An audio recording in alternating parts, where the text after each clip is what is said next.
नमस्कार, दिस is doctor Rahul More. मुलांचा screen time प्रचंड वाढलाय. तो कमी करण्यासाठी आपण सगळेच जण प्रयत्न करतो आहोत आणि त्यासाठी आपण नेहमी मुलांना पुस्तकाचं महत्त्व सांगत असतो.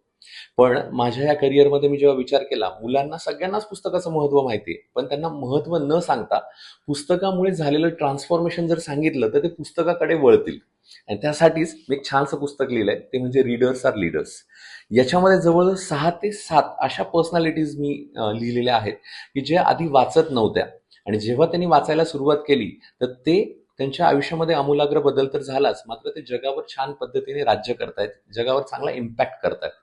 तर मुलं जेव्हा ह्या स्टोरी वाचतील तर तेव्हा त्यांना कळेल की अरे हे रिअल लाईफ एक्झाम्पल आहे, त्याच्यामुळे आयुष्य बदललंय आणि मलाही पुस्तक वाचायला सुरुवात करायची.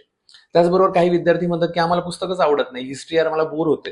पण मुलांना याच्यामध्ये हे सांगितलं की अरे वेगवेगळ्या प्रकारचे पुस्तकं असतात. या पुस्तकामध्ये मी सांगितलंय की किती टाईपचे पुस्तकं असतात. मला माझी आवड शोधायची आणि त्या आवडीमधले पुस्तकं मला वाचायला सुरुवात करायची.